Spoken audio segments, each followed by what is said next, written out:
الرجیم بسم اللہ الرحمن الرحیم الحمدللہ رب العالمین وصلی اللہ علی محمد وآلہ اجمعین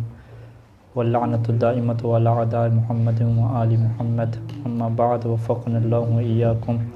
للعلم والعمل الصالحین انشاءاللہ تعالی۔ یہاں پہ مسئلہ نمبر 8 ہے، لا یجوز وطء الزوجۃ غیر البالغۃ شرعا دوامن کان نکاح او منقطعا۔ یہاں پہ اس بحث کا آغاز کر رہے ہیں کہ اگر جو زوجہ ہے وہ غیر بالغ ہے، یعنی 9 سال سے کم اس کی عمر ہے،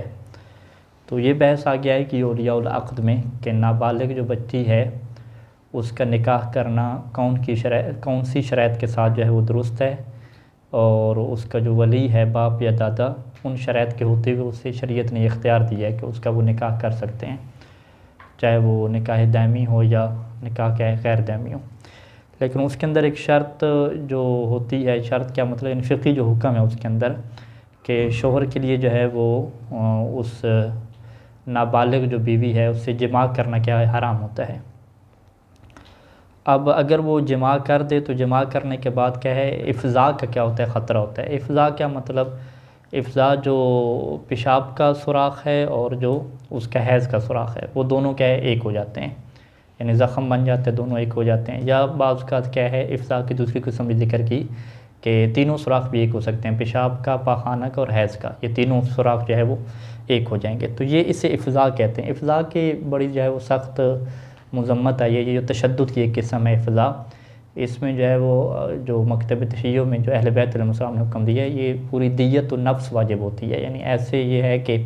جیسے انسان نے کسی کو قتل کر دیا ہو،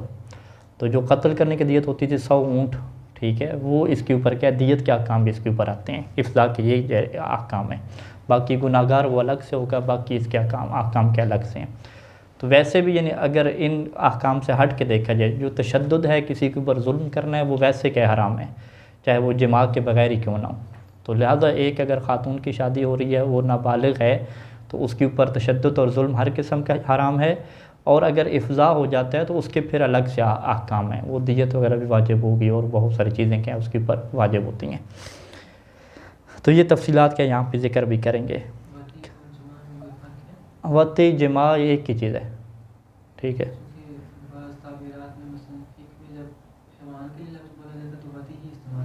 نہیں، یہ جو ہے نا روایات خود نکاح کا لفظ وطی کے لیے استعمال ہوتا ہے، مثلا نکاح کے لیے جو حیوان کے لیے نکاح الحیوان کی تعبیرات آئی ہیں، ٹھیک ہے، تو وہ ہمارے ذہن میں جو نکاح ہے وہ یہی ہے نا، انکاح تو قبل تو تو وہ آپ روایات کا اگر مطالعہ کریں گے تو وہ جو حیوانات سے بدفعلی ہوتی ہے اس کے لیے تعبیر کیا ہے، نکاح کی تعبیر استعمال ہوتی ہے، ٹھیک ہے۔ کوئی کسی بکری سے نکاح کر لے، بکری نکاح کر لے، کیا مطلب بدفعلی کر دے، تو یہ خود نکاح کا لفظ جو ہے یہ اس کے لیے، یہ جو خود روایات ہیں کہ جو نکاح کی وجہ سے جو ہے وہ عبادت میں جو ہے وہ ثواب میں اضافہ ہو جاتا ہے، تو اس میں بھی فقہاء کی بحث ہے کہ اس نکاح سے مراد کیا وہ مباشرت مراد ہے، جماع مراد ہے، یا فقط کیا صیغہ نکاح مراد ہے، تو اس میں وہ سارے صیغہ نکاح ہی مراد لیتے ہیں سارے۔ اچھا، تو لہٰذا یہ مختلف ہے، یعنی نکاح کا لفظ وطی کے لیے بھی استعمال ہوتا ہے، بغیر وطی کے لیے، جماع کا لفظ بھی، دخول کا لفظ، یہ بہت سارے الفاظ استعمال ہوں گے۔ لا یجوز و جائز نہیں ہے وطء الزوجۃ بیوی کے ساتھ جماع کرنا، کون سی بیوی، غیر البالغۃ شرعاً جو شرعی طور پہ بالغ نہیں ہوئی، ٹھیک ہے۔ شرعاً کی قید کیا لگائی ہے کہ 9 سال کی جو ہے وہ شریعت میں کیا ہوتی ہے، بالغ ہوتی ہے۔ باقی اگر 14-15 سال کی، 16 سال کی ہو گئی ہے تو وہ عرف کے مطابق اگر معاشرے میں 18 سال کی بالغ ہو رہی ہے تو اس کے ساتھ جماع کرنا کیا ہوگا، جائز ہوگا۔ دواما کان نکاح او منقطعا، چاہے جو ہے وہ جو زوجہ ہے اس کے ساتھ جو نکاح ہے وہ دائمی ہو یا کیا ہے نکاح اس کا منقطعا ہو، دونوں صورتوں میں کیا ہے یہ ایک ہی حکم ہے کہ اس کے ساتھ جو جماع کرنا ہے وہ کیا رہے گا، حرام رہے گا۔ ولو وطأہا، اگر کیا ہے یہ جو شوہر ہے اس کے ساتھ جماع کرتا ہے تو پہلی صورت کہ فإن لم یفضھا، اگر وہ اسے افضاء نہیں کر دیتا۔ افضاء کی تعبیر کیا ہے، الافضاء هو التمزق، افضاء کسے کہتے ہیں، تمزق کا مطلب ہے پھٹ جانا، جلد کا پھٹ جانا۔ الموجب یعنی اس طریقے سے پھٹنا کہ جو سبب بنے کہ اتحاد مسلک البول والحیض، مسلکین تھا یہاں پہ، مسلک اور سلکہ یعنی چلنا کسی چیز پہ، مسلک یعنی جہاں سے چل کے آتا ہے، تو اس کا اردو میں کیا ترجمہ کریں گے؟ نالی، یعنی سوراخ کر لیں، نالی کر لیں، کہ پیشاب اور جو حیض کی نالی ہے وہ کیا ہے جی ایک ہو جائے۔ او مسلک الحیض والغائط، یا جو ہے وہ حیض اور غائط یعنی جو پاخانے کا سوراخ ہے، نالی ہے، اور جو حیض کی نالی ہے یہ ایک ہو جائیں۔ او اتحاد الجمیع، یا تینوں کے تینوں جو نالیاں ہیں وہ کیا ہو جائیں؟ ایک ہو جائیں، اس طریقے سے کیا زخم ہو جائیں، تو یہ کیا افضاء ہے۔ تو اگر اس نے غیر بالغہ بیوی کے ساتھ جماع کیا اور افضاء نہیں ہوا تو لم یترتب علیہ غیر الاسم، تو یہ گناہ گار ہوگا، لیکن گناہ کے علاوہ جو باقی احکام ہیں وہ دیت وغیرہ دینا اور باقی چیزیں وہ اس کے اوپر کیا ہے مرتب نہیں ہوں گے احکام، فقط یہ کیا ہوگا؟ گناہ گار ہوگا۔ گناہ گار ہونے کیا مطلب ہے کہ اس کے اوپر توبہ کرنا واجب ہوگی، اگر وہ توبہ نہیں کرتا تو وہ گناہ گار ہی رہے گا اور عذاب کا کیا ہوگا؟ مستحق ہوگا۔ یہ پہلی صورت ہے۔ ہاں، لم یترتب علیہ غیر الاسم، اسم کے علاوہ کچھ چیز اس کے اوپر مترتب نہیں ہوتی۔ اسم یعنی گناہ مترتب ہوتا ہے، گناہ کا غیر اس کے اوپر مترتب نہیں ہوتا۔ علیہ یعنی علی الزوج، یہ جو وطی کرنے والا ہے، واطی زوج جو شوہر ہے۔ وَإِنْ أَفْضَاهَا، اگر شوہر اسے کیا کر دیتا ہے؟ افضاء کر دیتا ہے، تو لم تخرج عن زوجیتہ، تو صحیح ثانی کا موقف کیا ہے کہ یہ بیوی جو ہے وہ اس کی زوجیت سے خارج نہیں ہوگی، یعنی اب بھی کیا رہے گی؟ زوجہ رہے گی۔ کچھ اقوال یہاں پہ یہ بھی ہیں کہ یہ اس کی بیوی سے خارج ہو جائے گی اور اس کے ساتھ جو ہے وہ نکاح باطل ہو جائے گا اور دوبارہ جماع کرنا ہمیشہ کے لیے حرام ہو جائے گا، ٹھیک ہے۔ لیکن صحیح ثانی کا کیا موقف ہے اور باقی بہت سارے فقہا کا کہ لم تخرج عن زوجیتہ، کہ اگر افضاء بھی ہو جاتا ہے تو یہ جو نابالغ بیوی ہے یہ اس کی زوجیت سے خارج نہیں ہوگی، جب اس کی زوجہ باقی رہے گی تو فتجری علیہ احکام ہوا، تو جو بھی زوجیت کے احکام ہیں وہ اس خاتون کے اوپر کیا ہوں گے؟ جاری ہوں گے۔ وہ مثال کے طور پہ احکام کیا؟ من التوارث، کہ وہ میراث پائے گی، ٹھیک ہے، اگر یہ شوہر فوت ہو جاتا ہے تو باقاعدہ اس کو میراث ملے گی، یہ بیوی ہے۔ وہ حرمت الخامسۃ، اور چونکہ یہ بیوی ہے تو اس کے علاوہ کیا ہے؟ 3 شادیاں کر سکتا ہے، اس کے ساتھ ملا کے 4 ہو جائیں گی، تو 5ویں اس کے اوپر کیا ہو جائے گی؟ حرام ہو جائے گی۔ اور اسی طریقے سے وہ حرمت اختہ معہا، کہ جب یہ بیوی موجود ہے تو اس کی بہن کے ساتھ شادی کرنا کیا ہو جائے گا؟ حرام ہو جائے گا، کیونکہ ہماری فقہ میں کیا ہے کہ 2 بہنوں سے ایک ساتھ شادی کرنا کیا ہے؟ حرام ہے، لیکن اگر ایک بہن سے شادی کی ہے اور اسے طلاق دے دی گئی ہے تو یا وہ حرام ہو گئی ہے،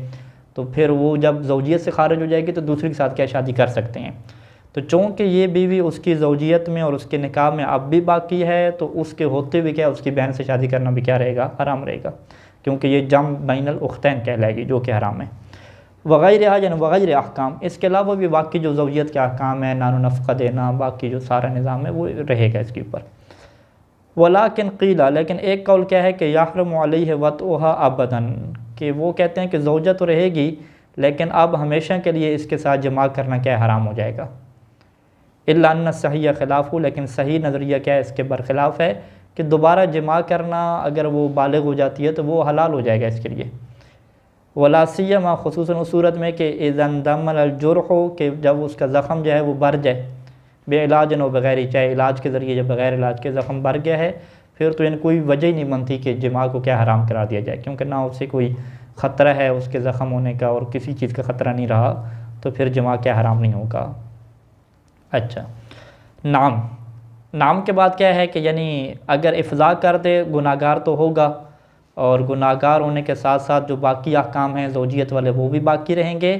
نعم تاجب علیہ دیت الافضاء، شوہر کے اوپر واجب ہے کہ وہ افضاء کی دیت کیسے ادا کرے۔ افضاء کی دیت کتنی بنتی ہے؟ وہ دیت النفس، کہ کسی بندے کو جو قتل کرنے کی دیت ہے وہ یہاں پہ بنتی ہے۔ قتل کرنے کی دیت کو کیسے تعبیر کیا جاتا تھا؟ 100 اونٹوں سے یا 1000 کیا بھیڑ بکریوں سے اور چاندی کے ذریعے سے بھی تعبیر کیا جاتا تھا۔ جو مجھے یاد پڑتا ہے کہ تقریباً دیت النفس جو ہے وہ 5000 اور 600 کی اتنی کیا ہے چاندی بنتی ہے، تو وہ یہ خاتون ہے تو اس کی چاندی جو ہے وہ بنے گی 2500 مسکال تقریباً۔ تو 2500 مسکال کو اگر آپ کنورٹ کریں کہ اس میں گرام میں، تو ایک مسکال کا تقریباً 4.5 یا 5 کیا ہے گرام بن رہے ہیں، تو 2500 کے یعنی اگر آپ 4.5 یا 4 سے کریں تو 1100 گرام، یعنی کہ تقریباً آپ کر لیں کہ 11-12 کلو، یعنی 11-12 کلو کیا بنتی ہے؟ چاندی بنتی ہے دیت کی، جو کہ ایسے دینی پڑے گی۔ یار اب 12 کلو چاندی یعنی لاکھوں میں، کروڑ تک تو بات نہیں جائے گی، لیکن 12 20 30 لاکھ 40 لاکھ تک تو بات جانی چاہیے، اتنا تو بننے کا۔ اچھا یہ پہلی چیز ہے۔ وَإِن طَلَّقَهَا، اگرچہ یہ اسے طلاق بھی دے دے، یعنی یہ کہتا ہے کہ میں دیت نہیں دیتا، طلاق دے دوں، طلاق بھی دے دے پھر بھی دیت اس کے اوپر آ گئی ہے، دیت کیا اسے دینی پڑے گی، وہ تبھی معاف ہو سکتی ہے کہ جب زوجہ معاف کرے گی۔ بل وَإِن لَمْ يُطَلِّقْهَا، بلکہ اگر وہ اسے طلاق نہ بھی دے تو پھر بھی، یعنی یہ دونوں صورتیں ہیں کہ ان طلقہا کہ اگر طلاق دے دے تو دیت افضا ہے۔ سید ثانی کیا فرماتے ہیں، وَإِن لَمْ يُطَلِّقْهَا، اگرچہ وہ طلاق نہ بھی دے تو پھر بھی اس کے اوپر کیا رہے گی، دیت رہے گی۔ اچھا یہ ایک چیز کیا اس کے اوپر واجب رہے گی۔ دوسرا کیا ہے کہ وَتَجِبُ عَلَيْهِ نَفْقَتُهَا مَا دَامَتْ مُفْضَاتًا، جب تک وہ مفضات ہے، یعنی اس کے زخم وغیرہ نہیں بڑھتے اور آپریشن یا کسی طریقے سے اس کی حالت پہلے والی نہیں ہوتی، تو اس کا نفقہ دینا کیا رہے گا، اس شوہر کے اوپر کیا رہے گا، واجب رہے گا۔ وَإِن نَشَزَتْ أَوْ طَلَّقَهَا، یہاں پر بھی ایسے ہے کہ اگرچہ وہ ناشزہ ہو جاتی ہے، ٹھیک ہے، آگے بیان آئے گی کتاب النفقات میں کہ اگر خاتون ناشزہ ہو جائے، یعنی شوہر کی اطاعت نہ کرے اور انکار کر دے جماع وغیرہ کرنے سے، تو اس خاتون کا جو خرچہ دینا ہے شوہر کے اوپر واجب نہیں رہتا۔ لیکن یہ مفضہ خاتون ہے، یہ ناشزہ بھی ہو جائے، یہ کہ میں شوہر کے کوئی حقوق پورے نہیں کرتی، اس کی اجازت کے بغیر گھر سے باہر جاتی ہیں، اور بھی بہت سارے جو احکام ہیں، تو ناشزہ ہونے کے باوجود بھی اس کا جو نفقہ ہے وہ واجب رہتا ہے شوہر کے اوپر، وہ ساقط نہیں ہوتا۔ او طلقہ، دوسری صورت کیا ہے کہ اس سے طلاق بھی دے دے، ٹھیک ہے جی، اس سے طلاق دینے کے بعد بھی اس کا خرچہ کیا ہے، اس کی گردن پہ پوری زندگی کیا رہے گا، واجب رہے گا، یعنی اس کی طلاق ہو جائے، بلکہ آگے کیا کہتے ہیں، بل وَإِن تَزَوَّجَتْ بَعْدَ الطَّلَاقِ عَلَى الْأَحْوَةِ لُزُومًا، اگرچہ وہ طلاق کے بعد اور جگہ بھی شادی کر لے تو یہ اپنا خرچہ کیا اس سے لیتی رہے گی، جو بھی اس کے دن کا بنتا ہے، پیسے کی شکل میں، کھانے کی شکل میں، وہ سارا لیتے رہے گی، ہاں جب تک افضا کی حالت میں، مفضاتاً۔ تو اگر وہ آپریشن وغیرہ کرا کے ٹھیک ہو جاتی ہے علاج وغیرہ کے ذریعے سے، تو پھر وہ نفقہ کیا ہو جائے گا، ساقط ہو جائے گا۔ تو نفقے کا وجوب کب تک ہے، جب تک وہ افضا کی حالت میں ہے، لیکن جو دیت کا وجوب ہے وہ مطلقاً ہے، ٹھیک ہے جی، دیت یعنی اس کے اوپر رہے گی، چاہے وہ ٹھیک ہو جائے ٹھیک نہ ہو جائے، دیت اس کے اوپر آ جائے گی، دیت الافضا۔ کسی اور کے ساتھ بھی وہ شادی کر لے، پھر بھی اسی کے اوپر، ہاں پھر بھی یعنی کسی اور ساتھ شادی کر لے تو ادھر سے بھی نفقہ لے گی اپنا، ٹھیک ہے، اور ادھر سے وہ افضا والا نفقہ بھی لے گی، ہاں یہ احتیاط لازم ہے، ٹھیک ہے۔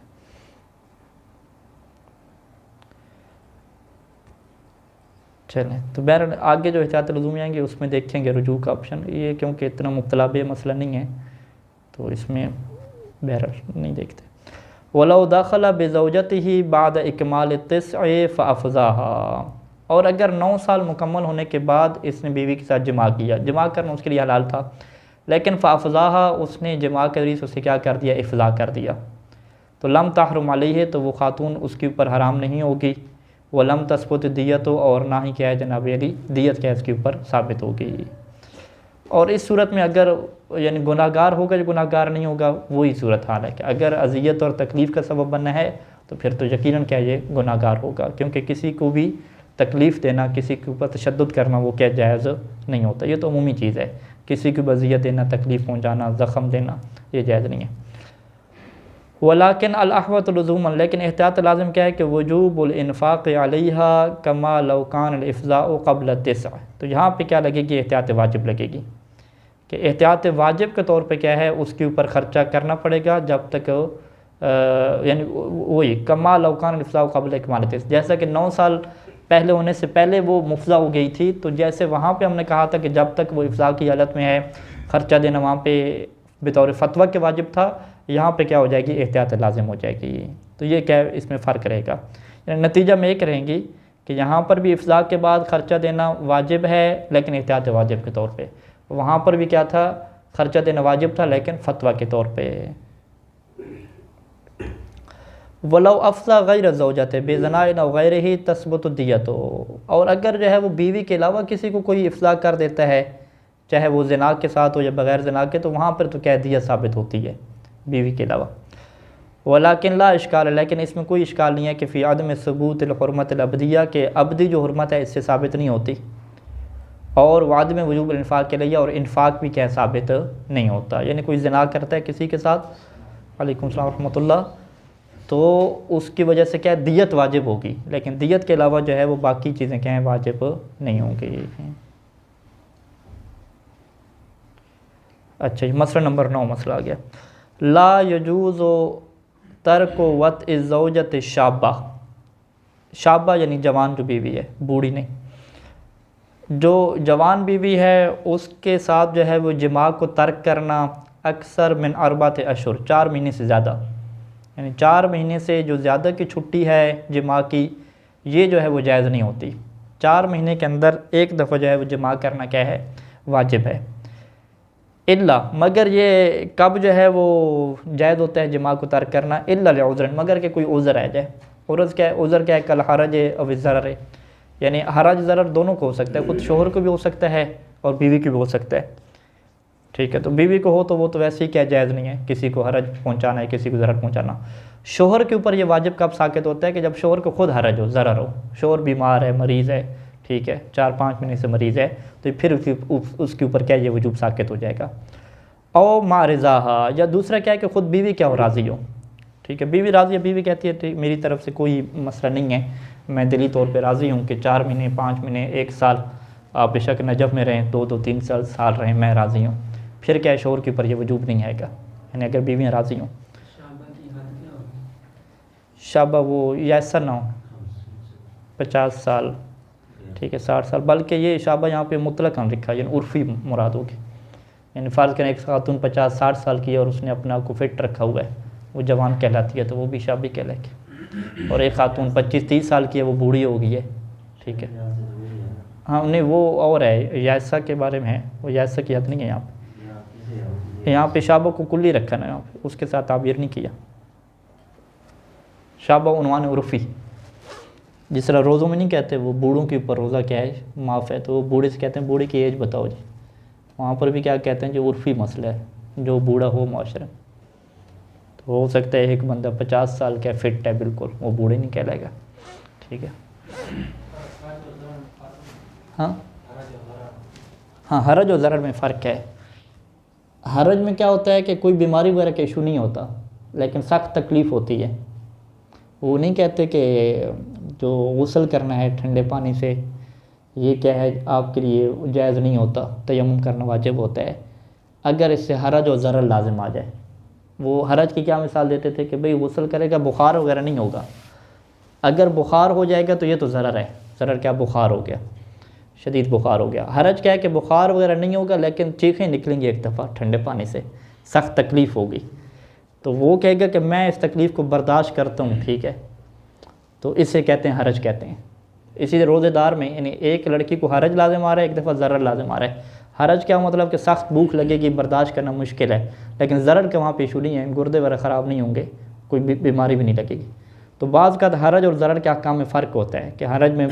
اسے کیا روزہ رکھنا پڑتا ہے، ضرر میں نہیں رکھنا پڑتا اسے شروع سے، حرج میں روزہ رکھتی ہے، جب حرج کا باعث بنتا ہے تو اس ٹائم پہ کیا کھول لیتی ہے۔ ضرر میں کیا ہوتا ہے کہ وہ شروع سے روزہ نہیں رکھے گی کیونکہ بیماری اس میں بن جاتی ہے۔ تو ضرر کو آپ بیماری سے تعبیر کر سکتے ہیں، مرض بیماری، اور حرج کو کیا ہے وہ جسے برداشت کرنا ہے، ایک چیز کو لے کر چلنا۔ تو یہ مسئلہ کیا ہو گیا واضح ہو گیا کہ اگر خاتون جو ہے وہ راضی نہیں ہے کہ 4 مہینے سے زیادہ جو ہے وہ اس کا شوہر باہر رہے، تو اس شوہر کے لیے پھر باہر رہنا بھی کیا جائز نہیں ہوگا۔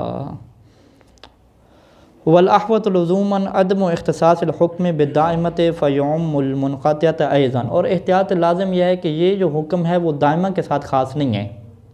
بلکہ یہ حکم کیا ہے منقطع، جو زوجہ منقطع اس کے ساتھ بھی کیا ہے اس کو بھی شامل ہے۔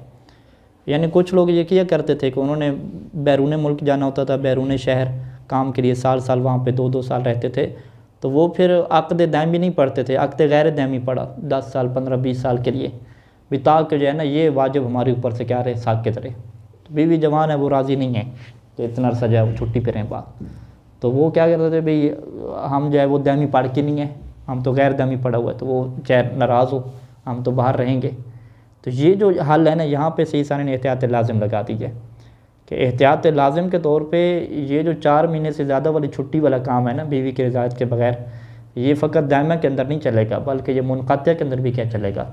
اگر نکاح جو ہے وہ غیر دائمی ہے اور بیوی راضی نہیں ہے تو پھر بھی ایک شوہر کے لیے جو ہے وہ 4 مہینے سے زیادہ ترک جماع کی اجازت اس کے لیے نہیں ہے، احتیاط لازم کے طور پہ. اچھا، کمان نحوت العزومہ، اسی طریقے سے احتیاط لازم کیا لگائی کہ عدم و اختصاصی بالحاضر فیعم المسافر، کہ 4 مہینے سے جو زیادہ کو جماع کو ترک کرنا یہ حاضر سروس کے ساتھ نہیں ہے، کہ جو حاضر سے مراد ہے یعنی حاضر سروس لے رہا ہوں، یعنی جو بیوی کے ساتھ موجود ہے اس کے ساتھ یہ واجب نہیں ہے، بلکہ جو غائب ہے یعنی مسافر ہے، سفر پہ گیا ہوا ہے، اس کے لیے بھی یہ حکم کیا ثابت ہے. فلا یجوز، پس نتیجہ کیا نکلے گا کہ فلا یجوز اطالۃ السفر ہے، کہ اپنے سفر کو انسان اتنا لمبا کرے یہ اس کے لیے جائز نہیں ہوگا. اطالہ کیا مطلب، یعنی 4 مہینے سے زیادہ لمبا کر لے، بیوی کی ملاقات کے لیے نہ آئے تو یہ جائز نہیں ہوگا. من دون عذر شرعی، جب تک شرعی عذر اس کے پاس نہ ہو. اگر شرعی عذر ہے، کہیں پھنس گیا ہے، مجبور ہو گیا ہے، نہیں آ سکتا، وہ اور چیز ہے. کوئی شرعی عذر نہیں ہے، ٹھیک ہے، جان بوجھ کے اتنی لمبی چھٹی کر رہا ہے اور بیوی بھی کیا اجازت نہیں دے رہی، تو بغیر عذر شرعی کے اتنا لمبا سفر کرنا جائز نہیں ہوگا. اذا کان یفوت علی الزوجۃ حقھا، کہ جب وہ بندہ کیا کرے گا جی، اپنی زوجہ کے اوپر اس کے حق کو کیا فوت کر دے گا. یعنی زوجہ کا یہ حق ہے کہ 4 مہینے میں ایک دفعہ وہ شوہر سے مطالبہ کر سکتی ہے جماع کا، تو یہ جو بیوی کا حق ہے یہ اس کا فوت ہو جائے گا اگر یہ 4 مہینے سے زیادہ چھٹی پہ رہتا ہے، تو پھر اس کے لیے کیا ہے دوبارہ جانا کیا ہو جائے گا، ضروری ہو جائے گا. تو ہم الکوثر میں تھے تو وہاں پہ 4 مہینے سے پہلے لڑکے کیا چھٹی لے لیتے تھے، ٹھیک ہے، تو وہ حوالہ یہی دیتے تھے کہ بھئی ہماری بیوی کیا راضی نہیں ہے، تو وہ پھر استاد ہمیں چھٹی دے دیتے تھے. تو بہرحال 4 مہینے تو کم از کم کیا ہے وہ پھنسا کے اسے رکھا جا سکتا ہے کہ بھئی 4 مہینے سے پہلے تو اپنا جائے. جی فقط عورت کے لیے کہ مرد کے لیے بھی ہے؟ مرد کے لیے کیا ہے؟ یعنی عورت کے 4 مہینے سے پہلے مثلا مطالبہ کر سکتا ہے، جس طرح عورت کی جانب سے ہے کہ 4 مہینے تک. نہیں، مرد کے لیے تو ہر ٹائم ہے نا، مرد کے لیے، ہاں مرد کے لیے تو ہے کہ جب چاہے خاتون سے مطالبہ کرے، خاتون انکار نہیں کر سکتی. یہ آگے ہے کہ ایک احتیاط لازم آگے ہے کہ بیوی بھی مطالبہ جب چاہے شوہر کے اوپر ماننا ضروری ہے، ضروری نہیں ہے. وہاں پہ صحیح سارے نے لکھا کہ اگر بیوی کے حرام میں پڑنے کا خوف ہو، اگر شوہر مطالبہ نہیں پورا کرے گا، اس کے حرام میں پڑنے کا خوف ہو، تو پھر شوہر کے اوپر احتیاط واجب ہے وہاں پہ اس کے مطالبے کو پورا کرنا 4 مہینے سے پہلے. یہ اچھا یہاں پہ نہیں ہے، یہ کسی جگہ ہے، آگے جا کے مسئلہ ہے گا. شوہر کے لیے مطلق ہے چاہے حرام؟ ہاں شوہر کے لیے مطلق ہے، حرام میں مطلع ہونے کا خوف ہو جانا. تو یہی تو ہے نا، کتاب و نفقات میں بیان کریں گے کہ بیوی کے اوپر کچھ بھی واجب نہیں ہے، 2 ہی تو اس کے اوپر واجبات ہیں، گھر سے باہر نہ نکلے اور شوہر جب کہ اس کی اطاعت کرے، یہ 2 ہی اس کے اوپر واجب ہیں، باقی سارے شوہر کے اوپر واجبات. تو جو بیوی کو یہ 2 واجبات پہ چھوڑتا ہے وہ تو پھر مطالبہ کر سکتا ہے ہر ٹائم پہ. جس نے باقی ساری ذمہ داریاں بھی بیوی کو دی ہوئی ہیں تو اس کے لیے تو پھر ظاہری بات ہے، مشکل ہے. جی ہاں ظاہری مصالحت ہوتی ہے، جب بیوی کہہ رہی ہے کہ میرے اوپر گھر کے کام کرنا واجب نہیں ہے پھر بھی میں کر رہی ہوں، یعنی جو آپ کا کام تھا پکا پکایا کھانا پیش کرنا شوہر کا کام تھا، تو بیوی کر رہی ہے، تو بیوی بھی تو شوہر کے حق کو کیا ہے، اپنے حق کو سے ہٹ کے اضافی کام کر رہی ہے، تو شوہر کو بھی اضافی کام کرنے پڑیں گے. کیونکہ یہ رشتہ جو ہے وہ حقوق کی بنیاد پہ نہیں چلتا، یہ رشتہ محبت کی بنیاد پہ چلتا ہے کہ جس میں قربانیاں دی جاتی ہیں. اگر حق کی جنگ ہو کہ میرا حق اور تیرا حق، یہ تو پھر کیا لین دین ہو گیا نا ایک قسم کا. یہ اہل بیت نے بھی ایسی سیرت پیش نہیں کی. جناب سیدہ فاطمہ زہرا السلام علیہ کی سیرت باقی لے لیں، گھر کے کام کاج مکمل، شوہر کا پورا دن گھر سے باہر رہنا، شام کو واپس آنا، یہ سارا ایسی ہے کہ یہ فقط قانونی طور پہ چیزیں دی گئی ہیں کہ اس کو جو ہے وہ ہینڈل کرے، انسان دیکھے کہ قانون کیا بنتا ہے اور قانون سے بڑھ کے انسان کیا کر رہے ہیں. اچھا، ولا سیما اذا لم یکن لضرورت عرفیۃ، خصوصاً ایسا سفر کہ جو کسی معاشرتی ضرورت کی خاطر بھی نہ ہو. ایک تو معاشرتی ضرورت ہے نا، کمانا، مثلاً کمائی کے لیے جانا معاشرتی ضرورت ہے، اور اگر خصوصاً ایسا سفر ہو کہ جو معاشرتی ضرورت کے بغیر ہو، کما اذا کان لمجرد التنزہ والتفرج، کہ ایک بندہ نکلا ہے فقط تنزہ کی خاطر، تنزہ سیر، تفرج کیا مطلب فریشمنٹ کے لیے کرتے، تو فریشمنٹ اور سیر کا اس کا اتنا لمبا ہو گیا، ٹھیک ہے، وہ خود سیاح ہے، 4-4 5 منٹ کیا غائب رہتا ہے، کیوں جی، کمائی کا کوئی ایشو نہیں ہے، بس گھومنے پھرنے کا شوق ہے، تو یہ والا تو لا سیما میں جائے گا. خصوصاً یہ والا سفر کرنا تو اس کے لیے جائز ہی نہیں ہوگا. ویسے بھی عام سفر کرنا بغیر عذر شرعی کے وہ بھی جائز نہیں ہے، تو یہ والا تو لا سیما، خصوصاً یہ والا سفر تو یہ تو بالکل ہی ہم کہیں گے کہ یہ جائز نہیں ہے بیوی کی اجازت کے بغیر. یجوز العزل، عزل کرنا جائز ہے، عدل کا کیا مطلب ہے؟ بمعنی افراغ المنی خارج القبل حین الجماع، کہ جماع کے دوران منی کو خارج کرنا، منی کو فارغ کرنا، خارج القبل، قبل یعنی سامنے والی شرمگاہ، سامنے والی شرمگاہ کے علاوہ کسی جگہ پہ کیا منی کو کیا فارغ کرنا، تو یہ کیا جائز ہے، ٹھیک ہے۔ اس کے اوپر بہت زیادہ روایات کا اختلاف ہے، کچھ میں عزل جائز نہیں ہے، کچھ میں کیا عزل جائز نہیں ہے، اس طرح بہت سارا، لیکن بہرحال استدلال اور استنباط اور ساری روایات کو جوڑ کے جو فقہی نتیجہ نکالتا ہے اس میں کیا موقف ہے، یعنی اکثر فقہا کا یہ موقف ہے، سب کا تقریباً یہ ہے کہ عزل ہمارے ہاں کیا جائز ہے، کہ ہاں مکروہ اسے کہتے ہیں، کچھ روایات میں کیا مکروہ ہے، ٹھیک ہے، لیکن اگر بیوی راضی ہو تو وہ کراہت بھی ختم ہو جاتی ہے۔ بمعنی افراغ المنی خارج القبل حین الجماع، یہ عزل جائز ہے عن الزوجۃ المنقطعہ وقضى الدائمہ، چاہے زوجہ جو ہے وہ منقطع ہے، نکاح منقطع والی ہے یا نکاح دائمی والی ہے، دونوں صورتوں میں۔ نعم ہوا مکروہ، یہ عزل کیا مکروہ ہے۔ اچھا مکروہ کب نہیں ہے؟ الا مع رضاہا، اگر بیوی راضی ہے تو پھر یہ کیا ہے کراہت ختم ہو جائے گی، لیکن اگر بیوی راضی نہیں ہے اس کے باوجود یہ کیا کرتا ہے عزل کرتا ہے تو پھر یہ کیا ہوگا، یہ مکروہ ہوگا۔ او دوسرا استثناء لگا رہے ہیں کہ جس میں کراہت ختم ہوتی ہے کہ اشتراط ہی علیہا حین العقد، کہ عزل کی جو ہے وہ شرط رکھی گئی ہو علیہا اس خاتون کے اوپر، حین العقد عقد کے دوران، یعنی عقد نکاح کے دوران اس نے خاتون کے اوپر شرط رکھی ہو کہ میں کیا کروں گا، عزل کروں گا، اور خاتون نے قبول کی ہے تو پھر بھی یہ کیا ہے اسی رضایت میں ایک قسم کی جائے گی بات، تو پھر بھی کیا ہے یہ مکروہ کیا ہے نہیں رہے گا۔ وَأَمَّا مَنْعُ الْمَرْأَةِ زَوْجَهَا مِنَ الْإِنزَالِ فِي قُبُلِهَا، کیا خاتون کو یہ حق ہے کہ وہ شوہر کو منع کرے کہ وہ جو ہے وہ ڈسچارج نہ کرے اس کی شرمگاہ میں، کیا اس کے پاس یہ حق ہے شرعی طور پہ؟ کہتے ہیں کہ فَهُوَ مُحَرَّمٌ عَلَيْهَا، خاتون کے اوپر شوہر کو منع کرنا اس کام سے یہ کیا ہے خاتون کے لیے حرام ہے۔ الا برضاہ، مگر یہ کہ شوہر راضی ہو، ٹھیک ہے جی، شوہر راضی ہے اپنی مرضی سے ایسا کر رہا ہے پھر تو ٹھیک ہے، اگر وہ راضی نہیں ہے اور بیوی اسے منع کر رہی ہے تو بیوی کے اوپر کیا روکنا کیا حرام ہے۔ او اشتراطی علیہ، یا جو ہے وہ اشتراط العزل، عزل کی شرط رکھی گئی ہو علیہ شوہر کے خلاف، شوہر کے اوپر کیا ہے عزل کی شرط رکھی ہو، حین تزویج، یعنی زواج کے دوران بیوی نے شرط رکھی ہو کہ تم جو ہے وہ ڈسچارج باہر کرو گے، اس نے شرط رکھی نکاح مطلق کے دوران فرض کریں، تو پھر بھی کیا ہے یہ حرمت نہیں رہے گی، یعنی پھر وہ منع کر سکتی ہے، وہ کہہ سکتی ہے کہ میں نے شرط رکھی تھی اور میں منع کرنے کے کیا حق رکھتی ہوں۔ ولو منعت، اگر خاتون منع کرتی ہے فانزل خارج القبول، اور وہ قبول سے ہٹ کے یعنی شرمگاہ سے باہر وہ ڈسچارج کرتا ہے فارغ کرتا ہے، تو لم تثبت علیہ دیہ، تو اس خاتون کے اوپر کیا دیت واجب نہیں ہوگی۔ یہ اس وجہ سے کہا کیونکہ میرے خیال میں کچھ قول ہیں یا کچھ روایات ہیں کہ جس میں اس بات کا ذکر ہے کہ اگر خاتون منع کرتی ہے شوہر کو کہ وہ جو ہے وہ منی کے اندر فارغ نہ کرے تو خاتون کو کیا دیت دینی پڑتی ہے، ایک طرح کی دیت، وہ دیت و نفس ہوتی ہے جی، پورا یعنی بندہ بچہ ضائع کر دی۔ اچھا جی، یہ فصل کیا یہاں تک مکمل ہوئی۔ عازل والا مورد اس سے ہٹ کر اس کو شامل بھی ہے، اس میں تقریباً اسی طرح نہیں ہے کہ مثلا قبول سے بغیر وہ کر رہا ہے، وہ 200 یا تو بیوی کا منع کرنے کو نہیں ہوگا، وہ عام ہو جائے گا۔ نہیں، دونوں میں دیکھیں، عزل کہتے ہیں مکروہ ہے، عزل مکروہ کب ہے؟ اگر بیوی راضی نہ ہو، بیوی راضی ہے تو پھر تو وہ عزل کیا جائز ہے۔ بیوی منع کرنے کا حق رکھتی ہے یا نہیں رکھتی؟ بیوی منع کرنے کا حق نہیں رکھتی۔ کب منع کرنے کا حق رکھتی ہے؟ کہ جب شادی کے بعد اس نے شرط رکھی ہو، یا شوہر کو وہ راضی کر لے، وہ الگ بات ہے۔ شوہر راضی نہیں ہے اور وہ کہہ رہی ہے کہ نہیں عزل کرنا ہے، نہیں رکھتی۔ آگے وہ احکام آئیں گے، کیا خاتون کو یہ حق ہے کہ وہ دوائیاں ایسی کھا لے کہ جس سے وہ حمل اس کا نہیں ٹھہرے گا شوہر کی اجازت کے بغیر، تو وہاں پہ میرے خیال میں صحیح ثانی کی اجازت موجود ہے کہ وہ دوائیاں وغیرہ کھا سکتی ہے، لیکن دوائیاں کے بغیر جو شوہر کو منع کرے کہ تم جو ہے وہ عزل کرو گے، ہمیشہ باہر ڈسچارج کرو گے، یہ اس حق نہیں ہے منع کرنے کا۔ اچھا، فصل ثانی جو ہے یہ عنوان یہاں پہ دیا کہ فی احکام النظر واللمس والتستر وما یلحق بہا، فی احکام النظر، نگاہ کے احکام،